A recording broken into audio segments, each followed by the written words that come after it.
Welcome to the Athletic Fantasy Baseball Podcast for Friday, August 26th. Derek Van Riper, Al Melchior here, taking a look around the league for interesting waiver wire targets for this weekend. We've got a few more top prospects that are likely to get promoted before the end of the season, players we've been talking about now for the last couple of weeks. So we'll dig into those players as well as some overlooked guys that are maybe playing a lot more, taking on larger roles than expected that could actually provide some help over the final month plus.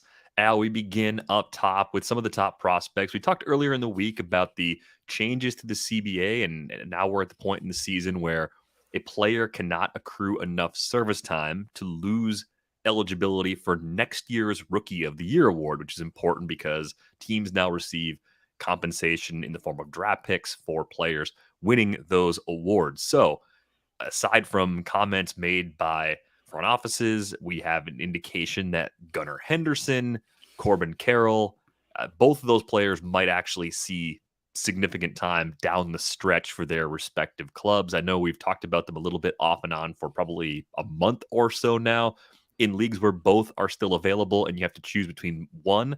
And I think we could throw Josh Young in Texas in this conversation as well. How do you prioritize these three players in situations where you can't necessarily go get all of them? Great. Well, now I have to throw Young into the equation because I just was writing about the Carroll versus Henderson comparison. I give a very slight edge to Corbin Carroll. He's just been a little bit more impressive at the AAA level. Also, I think maybe there's a little bit more of an opportunity for him to play regularly with the Diamondbacks really not having anything to do but evaluate for next season with the Orioles. And Dan Connolly actually made this point in the column that came out very shortly after you and I had the discussion on the earlier episode this week of this podcast. And Dan Connolly made the comment that, first of all, Henderson, he said, will be up this year at some point. But, they may bench him at some point if that's what's best for the team, since they're very much in the wild card race. So I think for those reasons, I would give Carroll certainly the edge over Henderson. It's a little bit harder with Young because he's been out almost all season. But I think because of that, even though he's hitting well, I think I would put him at the back of this short list of three. Yeah, I think I prefer Carroll to Henderson just slightly for redraft purposes where you're trying to throw a late dart in a 10, 12 team league, any situation where they haven't been added already. But Young just seems like a player people might be sleeping on. Part of the reason for me with the preference for Carroll is that I think the stolen bases could be there right away. I think giving a young player the green light on the base paths is less likely when you're contending for a playoff spot. So that aspect of Henderson's game may take a little longer. It might be more from next season as opposed to something you get right away now. I think with Carroll, why wouldn't you let him run if he's getting on base at a clip where he can do things like that? Let him do it. Young, I think, is probably the highest floor bat of the three. He's just gonna mash, I think, once he arrives. So would not discount him. And I think all three of these players are going to be players that we talk about as very good fantasy players for a long time. So it's an exciting time with more prospects coming up later in the year than we expected. I do want to talk about Shea Langoliers again because we're seeing the usage now over a slightly longer period of time. Plenty of playing time in the DH role. They're letting Langoliers and Murphy play together in the lineup pretty much every day. So is Langoliers doing enough and getting enough playing time where you're thinking about him in single catcher leagues? I think there's no doubt he's viable in pretty much any sort of two catcher format, but the cutoff oftentimes is he a top 15 catcher right now with the combination of skills he displayed in the minors and the opportunity he's getting to start his big league career? Top 15 for sure. So if you are talking about a one catcher league that's got 15 teams or more, Langoliers should probably be in it because of the playing time and the ceiling and the fact that already in the major leagues, he's showing some power. Although, as you and I discussed on a very recent episode, there's also been a lot of swinging and missing too for Langoliers. So it may just seem like, minutia to make this distinction. I have not been thinking of him as like a 10 or a 12 team one catcher. But I've got it. I'm in a 12 team one catcher league where Langoliers was picked up. So it's a pretty fine distinction. I didn't think that was completely out of bounds. It's just not where I have him ranked. I just think one of the big separators between other catchers is the way they're utilized playing time wise. So many teams mix and match. They share nearly evenly, or maybe it's a 2/3, 1/3 split. And being able to get over that 2/3 playing time threshold can be the difference between single catcher viability and only being viable in 2 catcher leagues. So I think I'd be on the side that's comfortable pushing Langoliers onto rosters in 12-team leagues that use 1 catcher if, I'm looking for an upgrade in that spot. Let's talk about Manuel Margot. We're going to kind of dig into some guys that are just piling up more playing time than expected recently. Margot is just one of those players because he spent some time on the IL. He was dropped in a lot of leagues. He's rostered in about 30% of CBS leagues as we record this on Friday afternoon. Playing a ton for the Rays, is getting a day off on Friday, so it'll be 5 of the last 7 games that he started since coming off the IL once we account for Friday. But he's got a prominent spot in the lineup. He's even made 1 start in center field, which is a bit of a problem spot for the Rays. If you look back at the numbers going back to last season, Margot has 18 stolen bases since the start of 2021, 13 home runs. He has been caught 9 times as a base stealer, so the success rate isn't as high as you'd like, but he really is a do a little bit of everything well kind of player, and I think he should be rostered in certainly more than 30% of leagues at this point. I agree a lot more. I think when you see a roster rate like that, especially if you're talking about on CBS, you're talking about a player who's really not being rostered in 12-team leagues. And I think with that, certainly the speed, that he should be in some 12-team leagues, and there's a little bit of power there too. So all the more reason. So I agree. Margot, very, very under rostered. And we sometimes see this in late August going into September when people are maybe starting to pay a little bit more attention to their football drafts. A player like this who comes back maybe falls through the cracks a little bit. Yeah, so far this year, 305, 365, 433 in 56 games for Margot. I don't expect the average to be quite that high, but he's at least solid in that category by projection, and that power speed combo with the run production that should be there makes him, I think, 12-team viable at this point. So definitely think about him if you're looking for some help in your outfield. I would make another case for Jake Fraley here, just sort of in passing too. I was looking at a leaderboard just for August, and the power's been there. The slash line looks good. The playing time is steady. Home park certainly good too. So don't forget about Jake Fraley if you're in a shallow league, and he might still be sitting on the wire in some of those. I want to talk about Emmanuel Rivera, though, Al. We've brought him up on 1 or 2 shows in the second half of this season, and he's really playing not only more than I expected, but in a higher lineup spot than I expected, too. So he started 10 of the last 11 games, entering play on Friday, hitting second or third in the lineup on all of those occurrences. And he's now on a pace that would make him a 20 home run guy over a full season's worth of plate appearances. The barrel rate backs up the power. He's got a 10.3% barrel rate this season. Third base, as we've said many, many times on this podcast throughout the season, has been tricky if you've been chasing that position. I think Rivera can actually help people out in more leagues than we previously expected. I agree with that too. The playing time is there, like you said, a nice position in the Diamondbacks lineup. You mentioned the barrel rate, and the barrel rate's backing up the power, and the exit velocity is backing up the barrel rate. I was looking at a leaderboard earlier today, working on the waiver column, and I didn't write about Rivera, but his name was very high on the sort of exit velocity on flies and liners over the last month or so. So, yeah, very encouraging, and I think that given the position that he plays, that does put him on the radar in 12-team leagues. Yeah, interested to see if he can carve out a role for himself for the 2023 Diamondbacks, but definitely an overlooked trade deadline acquisition, at least based on usage and performance up to this point. I know you talked about him last week when Eno stepped in for me. Oswaldo Cabrera has played 4 different spots already in his first 8 games with the Yankees. He started again on Thursday, even with Giancarlo Stanton back from the injured list. But I'm curious to know, do we think the playing time is going to dry up? They did give DJ LeMahieu a day off. He's got a lingering toe injury. It's been bothering him. So are we looking at Cabrera as someone who's versatile enough to play nearly every day, even with Stanton back? Or are we going to worry about the playing time maybe dropping off to the point where the temporary opportunity for him to be an everyday player fades, and ultimately that pushes him away from some of the shallow mixed leagues where he might have been viable for last week? Yeah, I think it's that latter scenario, DVR.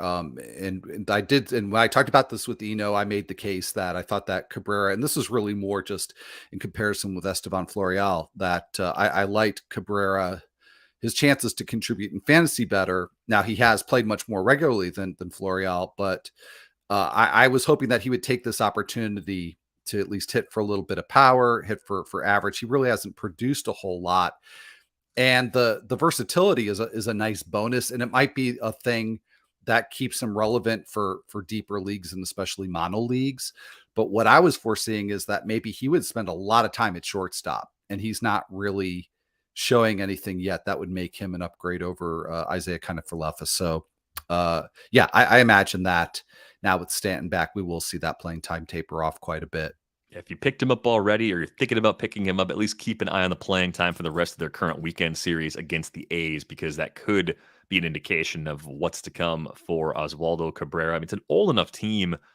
They can justify giving a lot of different players a day off. That versatility could be enough to keep him in the lineup maybe 75 to 80% of the time, but he has to start hitting very quickly to make that work for us in a lot of the smaller leagues that are out there.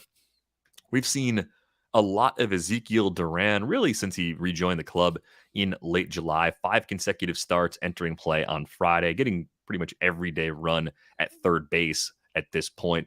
Stuck in the bottom half and usually the bottom third of that Rangers lineup. And they're interesting tools here, Al, but what are you doing with Duran where available?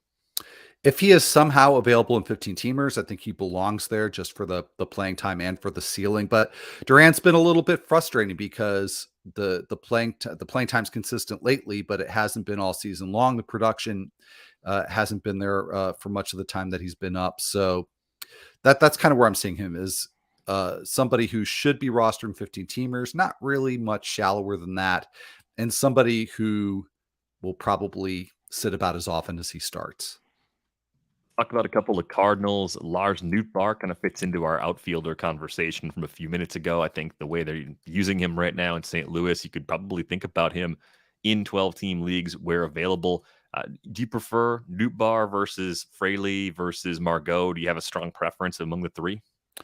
Right now, I would prefer Nootbaar over both of them. It's definitely clearly over Fraley, who's just on a heater right now and has a pretty low batting average floor. And I don't necessarily trust the power from here on out. I like him for the red schedule this week and the fact that he's leading off and that he is hitting well right now. But Nootbaar's been hitting well for several weeks now, for about a month and a half. And playing regularly atop a great lineup. So to me, he's definitely somebody in 12-team leagues, because he is available in so many of them, that he's got to be like the first player at the top of the list, not a contingent bid player, but somebody that you really need to target to get onto your 12-team rosters. Yeah, really nice August so far for Lars Nootbaar. 306, 447, 569, 94 plate appearances. He's popped 3 homers, stole 2 bases. And of course, when you're playing like that, your counting stats are good too. 17 runs scored and 11 RBI in 23 games over the course of this month. So it has been excellent for him. If you picked him up, once that opportunity opened up at the trade deadline, you've been rewarded to this point. How about Nootbaar's teammate, Albert Pujols, getting an opportunity to maybe reach 700 home runs before season's end, thanks to a binge here in the last 4 weeks. 7 homers in August now for Albert Pujols. 49 plate appearances, though, so about half as many plate appearances as Nootbaar. We know it's mostly opportunities against lefties, but he's been destroying them. I have a hard time believing it can work when the playing time is this small. And it kind of feels like you're chasing the best heater of the late part of Albert Pujols' career if you're trying to use him in any sort of mixed league right now. What encourages me about Pujols is that, and I wrote about both Pujols and Nootbaar in the waiver column this week, and just by coincidence, I noticed that their hot streak started like a day apart in the middle of July. So I mean, they've both been producing at a high level for about a month and a half. The thing is, Nootbaar's been doing it as an everyday player. Pujols, as you mentioned, has been doing it as somebody who's playing maybe slightly a little bit more than half the time. So playing pretty much every day against lefties, getting occasional starts against righties, but nothing close to a true everyday role for Pujols. So as great as he's been, I mean, he has been, even with the limited playing time, one of the most productive players over the last month and a half. But it's still, the playing time is not enough that you can roster him in 12 teamers.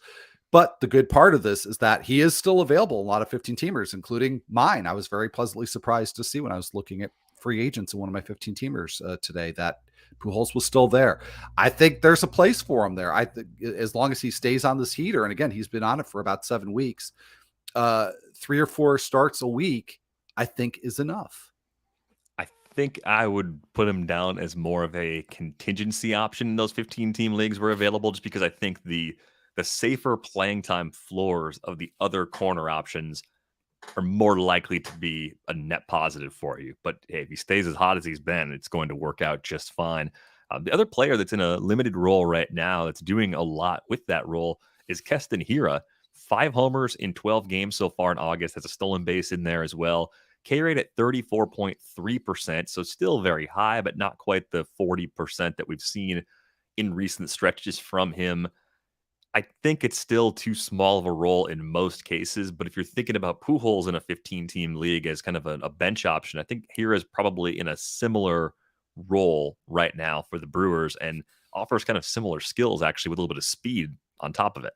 Yeah, yeah. Probably less batting average, but definitely more speed than Pujols.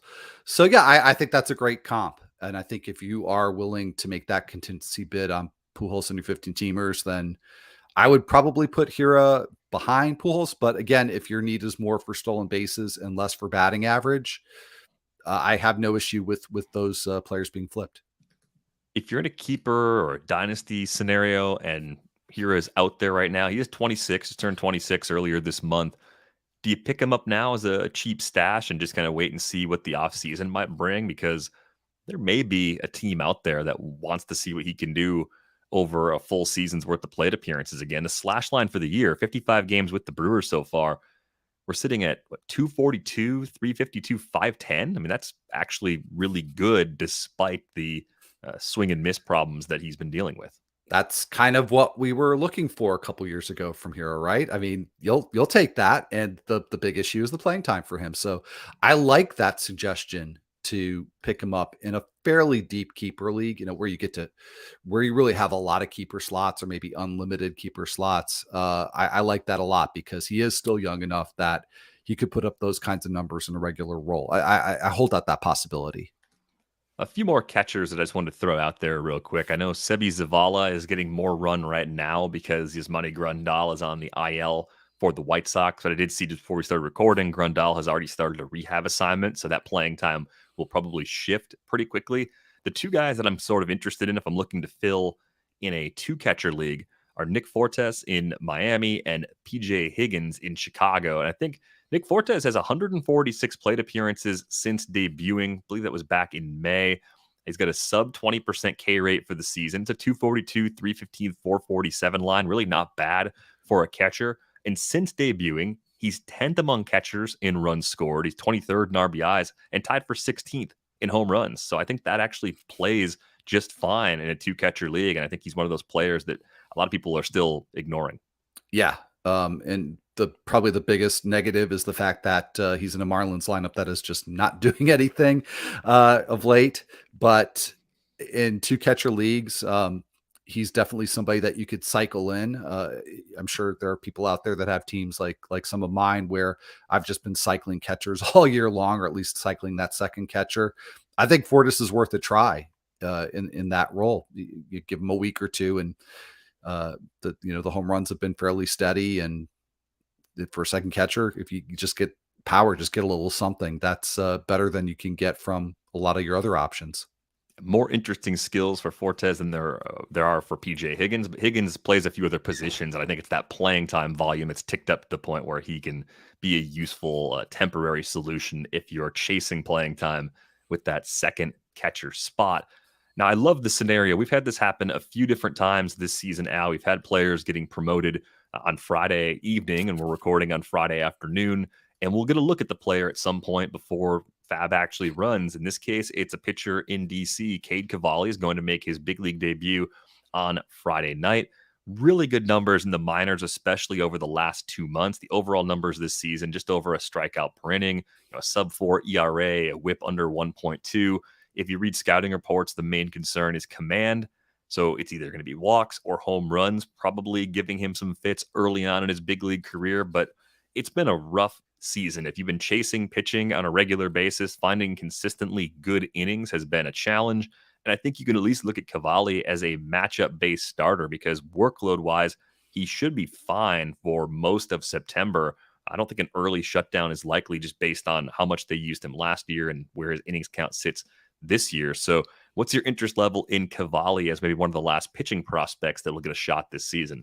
Yeah, it feels like we keep saying that, but Cavalli's been one of those names that we've kind of held to the side and said, okay, but he's still probably coming up at some point. And I just want to underscore the point that you already made that while the overall numbers are pretty good, the more recent numbers from the last couple of months are really very good. Well over a strikeout per inning. I think the strikeout rate over the last couple of months has been just shy of 30%. So putting up really good numbers, a lower walk rate too, an ERA in that span, I think around 1.5. So he's been outstanding in AAA for the last couple of months, and it's faint praise, but I would anticipate that Cavalli is probably going to be the Nationals' best starter from this point forward. And I think he's kind of borderline relevant in 12 teamers. If he can come at all close to what he did the latter part of the season in AAA, that's at least as a streamer, somebody that you could use in 12 teamers. And the first start that he's slated to make, if you do pick him up this weekend, would be against Oakland. So that's pretty nice too. Yeah, even if the trust level is reasonably low in the short term, that is a matchup that you want for just about any pitcher out there. And last 7 starts going back to July 6th at AAA, 147 ERA. How about a 43 to 12 strikeout to walk ratio? No home runs allowed over 36 and 2/3 innings for Cavalli leading into this promotion. Let's take a look at Matt Manning. He's come up on a few episodes over the course of this season, mostly as a speculative ad as he worked his way back from an injury and a consideration for some really deep leagues. Should still be available in a lot of 12-team leagues out there. How about a 27 to 9 strikeout to walk ratio in 30 innings over the course of August? And he's gone at least 5 innings in each of those outings as well. If he hasn't been on your radar before this week, a 2-start week coming is probably going to pull him into the radar for you. We got home matchups against the Mariners and the Royals. I think that second matchup is easy enough where I'm willing to take my chances on the first one, even though we know that Mariners offense tends to be a top 8, top 10 sort of lineup that can do some damage. Yeah, overall, I do like that double dip for Manning, and I'm really impressed by what he's done over the last 4 starts.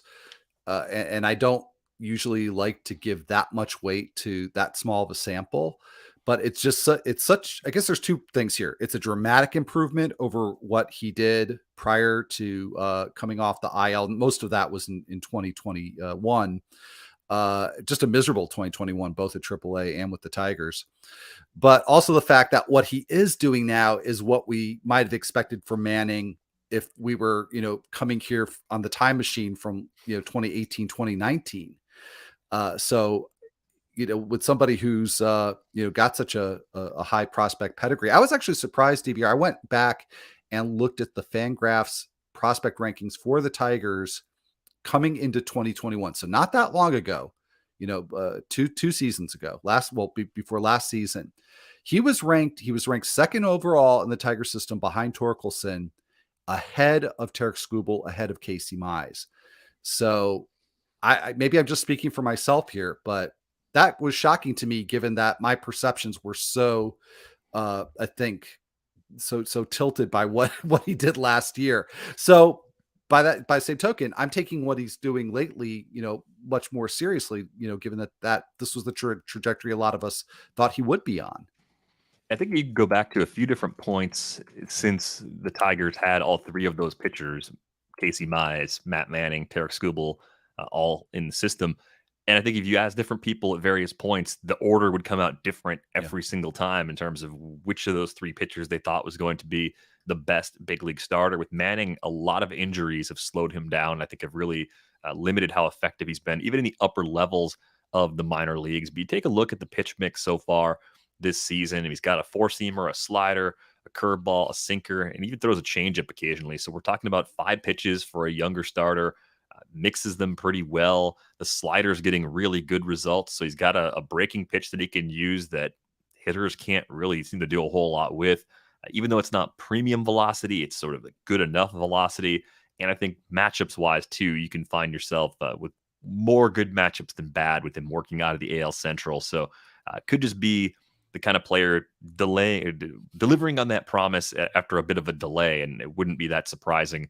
I'm willing to take the chance on him in a 12-team league, especially if I'm chasing ratios. But even if I'm not, I think there's a good chance that you can get quality innings from Manning here over the final month plus of the season. We do have a pitcher coming off the IL or likely to come off the IL at some point in the near future, probably going to be this week. Trevor Rogers, who just cruised through a rehab start, 6 scoreless, 12 Ks, 1 walk last time out. It's been ugly so far this season at 5.85 ERA, a 160 whip. I wasn't avoiding Trevor Rogers during draft season. I just lucked out, and there was always somebody else in the room that drafted him before I really had a chance to think about it.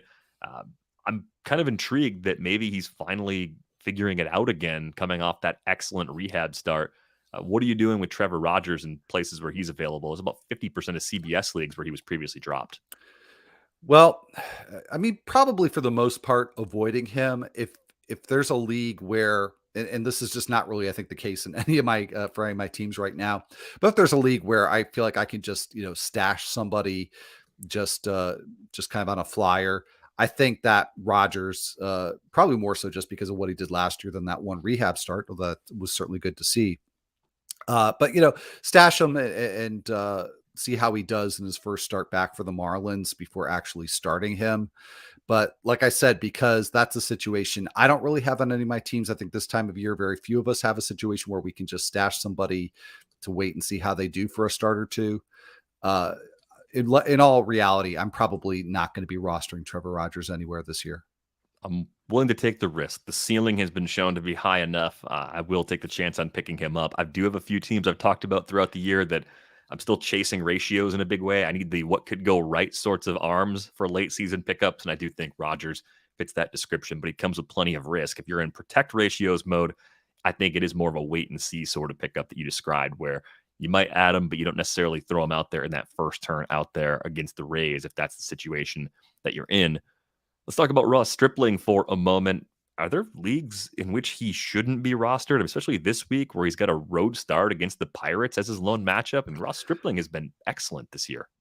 Yeah, I suppose not. I suppose there isn't any place for this week he shouldn't be rostered. I don't know that he should be a week to week stalwart in a 10-teamer or even necessarily in a 12-teamer, but should be streamed everywhere. And yeah, other than really shallow leagues, I see nothing wrong with planning to keep him on your roster for the remainder.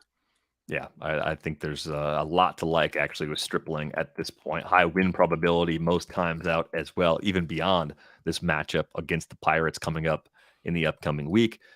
Another mention for JP Sears, the Nando guy of the year, I think on the mound, pitching really well with this opportunity in the A's rotation. And even if you don't want to pick him up and use him for the rest of the season, I think you want to stream him against the Nats, given the current makeup of that lineup. I have no issue with that. Yeah. I mean, the only thing that would be better is if it were a home start for Sears, but I don't worry too much about him at Washington. Can't wait for all the Sears puns to start rolling in here in the weeks ahead. I'm sure people have been working on those a lot in the last month or so. Let's talk about Spencer Watkins. He's yet another Orioles pitcher who seems to be exceeding expectations this year. Pretty interesting matchups coming up as well. So, in what kinds of leagues are you going to be chasing after Spencer Watkins, Al? I'll be bidding on him in my 12-teamer this week. Probably not as a primary bid because I definitely would rather be adding Cavalli or Manning. And I think both are, both are available in my 12-teamer and probably in a lot of people's 12-teamers. But he'll be there as a contingent bid because he does have a pretty nice two-step. At the Guardians, I mean, they don't strike out very much, and Watkins is not a strikeout pitcher. So it's barely a case where you can say, well, it's somebody who doesn't strike out a lot of batters, but he's got 2 starts that he could walk away from that Cleveland start, maybe going 6 innings deep and still only having like 2 strikeouts, but then he gets the A's. It gets the A's at home. So it's a pretty good 2-step for Watkins. And I've got one team in particular where I've got nowhere to move in ERA, but I could move up in WHIP. And so I've really had my eye on Watkins because he's just barely walking anybody at this point. Over about the last 2 months, in fact, if we go back to June 25th, he's pitched 54 innings. He's walked 9 batters. And he has a 111 whip. So that's how, that translates there in terms of whip. There's nothing really fluky looking in that 111 whip. The 283 ERA is probably going to regress a little bit. But again, in my particular situation, or if you're in that situation where you're really targeting whip, I think Watkins is probably going to give you some bulk innings over 2 starts this week. And I think beyond this week, he could help you climb up those whip standings. Yeah, classic second start is so good that the concerns I have about the first one sort of disappear if I'm looking for innings this week from Spencer Watkins. Austin Voth gets another mention because since July 1st, 20.5% K rate, a 281 ERA, and a 110 whip. It's really been a nice transformation for him, leaving the Nationals, landing with the Orioles. Even if you don't want to believe beyond this week, he gets that matchup against the A's and doesn't face the Guardians. So I think there's going to be some spots where Voth pops up onto rosters where he previously would have been ignored. Well, and Dean Kramer, same deal. Doesn't get the Guardians matchup. Some pretty nice peripherals there and some recent starts too. So all 3 looking really good this week. It's great that we've reached the point in late August where we trust Orioles pitchers now. It's definitely not what we expected when the season began, but credit to them as a group and to that coaching staff for getting these guys to perform at this level. Park changes certainly help too. It softens those home matchups that we were previously really kind of afraid of, especially with guys that were less proven. But they're showing us this doesn't appear to be a fluke. Aaron Savali, go ahead, Al. As I say, Orioles pitchers and Albert Pujols for your offense. This is 2022. Yeah, it's the late August we were all expecting.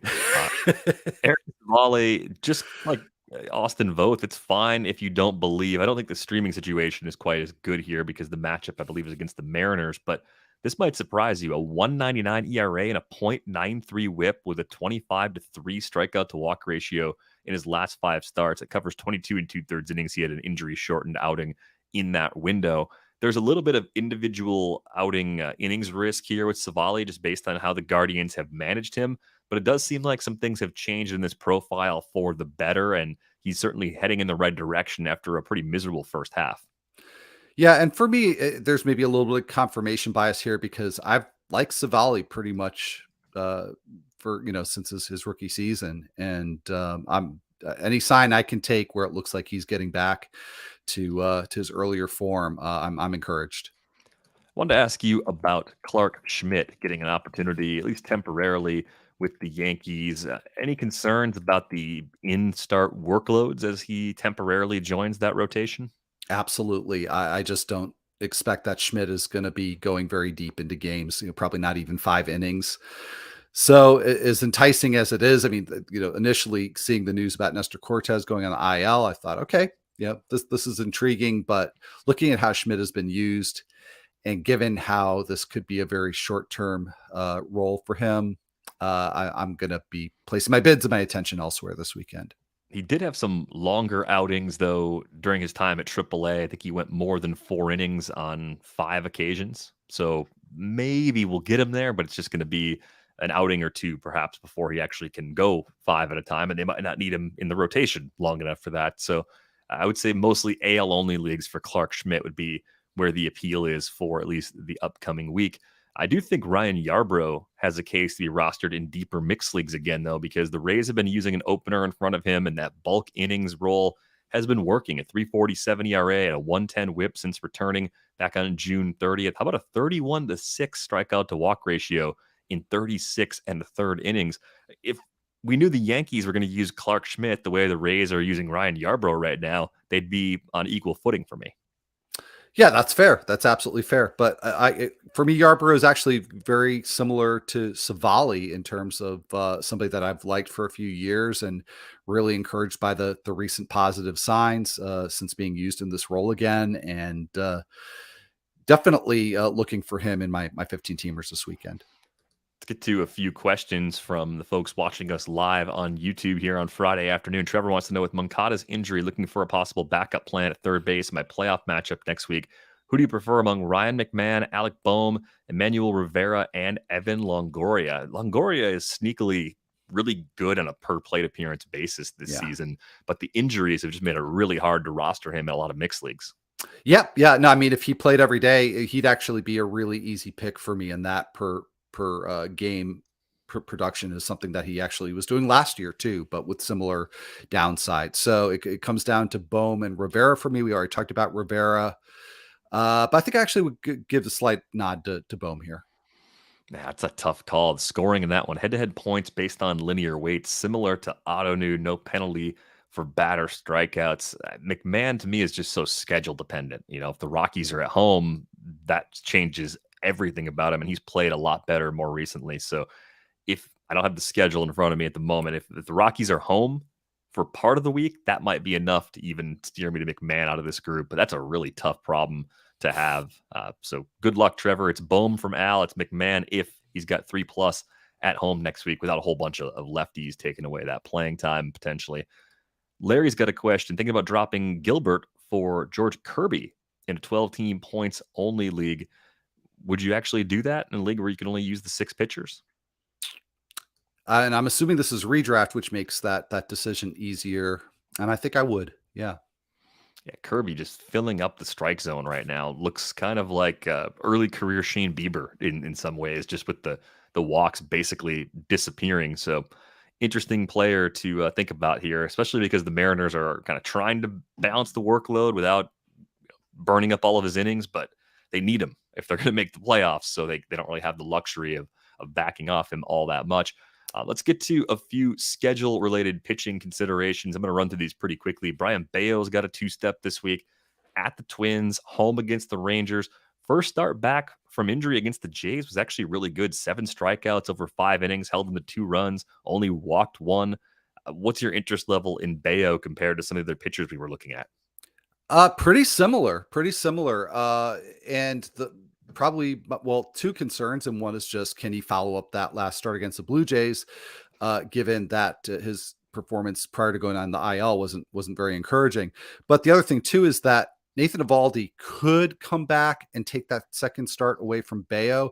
On the other hand, if he pitches really well against the Twins, Cutter Crawford has not pitched that well lately. So I could see a scenario where Eovaldi comes back and Bayo stays in. So I think, given Bayo's upside, which we saw at AA and AAA earlier this year, what we saw in this last start, lots of swings and misses in that start. There's a little bit of risk there, but I like it. You like any of these other 4 options, though? Because I think Bayo is sort of a cut above the rest of these guys. You got Madison Bumgarner, 2 at home against the Phillies and Brewers, 2 teams with plenty to play for. Adrian Hauser, home against the Pirates, road against the D-backs. Kind of nice matchups there, but may have come off the IL too soon. Really struggled in that first start back against the Dodgers. Javier Assad, who we talked about earlier this week, at the Jays, at the Cardinals. That's a rough couple of matchups. And then Jonathan Heasley at the White Sox and at the Tigers, currently holding down a spot for the Royals. Any of one of those 4 guys kind of stand out to you as someone that you would actually stream if you're just looking for volume? No, honestly not. I looked at Hauser a little bit because of that Pirates start, but like you said, that last start was not very good. And at Arizona, that's not one I look at and just say, oh, he can cruise through that. That can be a kind of a dangerous lineup. So out of the 4, I have the most interest in Hauser. If I had to kind of hold my nose and go with one of them, he's absolutely the guy I would pick. I do have Heasley in the super deep league DVR that you and I have talked about on some shows. I'm not even sure I'm going to start Heasley this week, even with the start against the Tigers. So he's, for me, still pretty marginal, even in deep leagues. Yeah, I picked up Adrian Hauser last week because I thought maybe for the 2-step he'd cost more this weekend. I think he pitched poorly enough in that first start back where I just burned a roster spot for a week. But hey, you never know. If he'd pitched well, it might have actually cost me more fab to go get him this weekend. And I'm looking at him and I'm just thinking, I don't know if I can actually justify it. I mean, the situation that I have him in is my ratios are already broken, so it doesn't matter. So he probably makes my lineup, but I don't know if ratios were still up for grabs, if I'd be comfortable throwing Hauser, even though I'm with you. I think I like him the most, with Bumgarner probably second, since those 2 turns both come at home for him. But I don't want to start any of these 4 guys if I can help it. Let's get to some relievers. There is some movement in a few different bullpens, and I'm curious to know if you were chasing any of the other San Diego relievers this weekend. Well, Josh Hader gets a bit of a break from the closer role.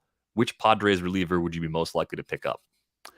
It would be Luis Garcia, but it is a situation that I'm avoiding, or at the very least, making Garcia like my last contingent bid, because we are going to talk about two or possibly three other relievers that I just think have more potential to actually get steady saves for a good portion of the remainder of the season. So I just we talked about Hader earlier this week, and I have faith that he'll be back in that role pretty quickly and be fine once he returns. So it's not a situation in San Diego that really interests me very much. I think it's a near min sort of bid if you're taking that chance on Garcia or any of the other Padres relievers that might be part of it. It sounds like it is more of a committee sort of approach until Hader gets that opportunity to take the job back again. Any interest in Brandon Hughes in Chicago? I think previously we liked Rowan Wick to get saves there, but Hughes looks like he could put some pressure on Wick as the Cubs try and figure out who can close out games for them the rest of the way. I think there's a lot of pressure already. He's gotten the last three saves for the Cubs. And when you compare them, Hughes is the one who actually looks like he has more of the closer type profile, a pretty good strikeout rate. He's got a lower walk rate than Wick does. So I know we were all in on Wick after the trade deadline, and understandably so. I mean, he has a good enough profile, and he has a little bit of experience going in. But Hughes, granted a relative unknown compared to Wick, but like I said, nailed down three saves for the Cubs recently, and some really good numbers this year. So I like him a lot. I think he's the Cubs closer going forward. Yeah, it might have a shot to open 2023 in that role as well. We'll see, which veterans, which free agents they pursue to possibly come in as they try and move through their rebuild.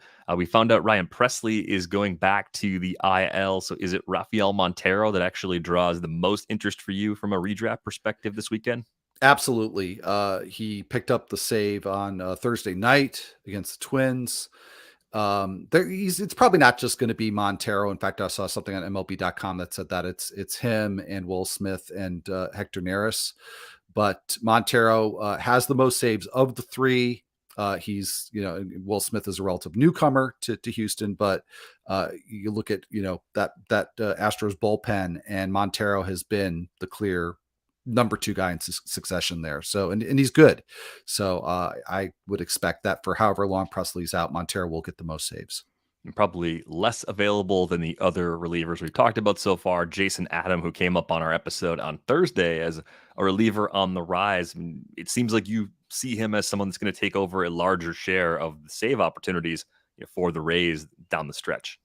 Yeah, I think so. And I would actually give a little bit of an edge to Hughes just because I just think he's probably got the job now. Don't know that for sure, but Adams certainly has a lot more competition and stiffer competition in the Rays bullpen. So I would rank them, of the four that we've talked about so far. I would go Hughes, Adam, Montero, and then Garcia. Yeah, I do think Hughes makes some sense in keeper and dynasty leagues, though, because he's probably not going to take a lot of fab to get, and there's a chance that for $4, $5, $6, you end up with someone that is closing to begin next season. It's a dart worth throwing at this point in the year, given how expensive saves tend to be on draft day in a lot of those formats. That is going to do it for this episode of the Athletic Fantasy Baseball Podcast. We go live at 4 o'clock Eastern. Most Fridays we'll be live again next Friday, taking questions for anybody who shows up live. So thanks to those of you who did that this week. If you are enjoying this podcast on a platform that allows you to leave us rating and review, we really appreciate that as well, whether that's Apple Podcasts or Spotify. Be sure to read Al's waiver wire column each and every week. If you don't have a subscription to The Athletic, you can get one for just $1 a month for the first 6 months at theathletic.com/fantasy baseball podcast. Good luck with your pickups this weekend. The Athletic Fantasy Baseball Podcast returns on Tuesday.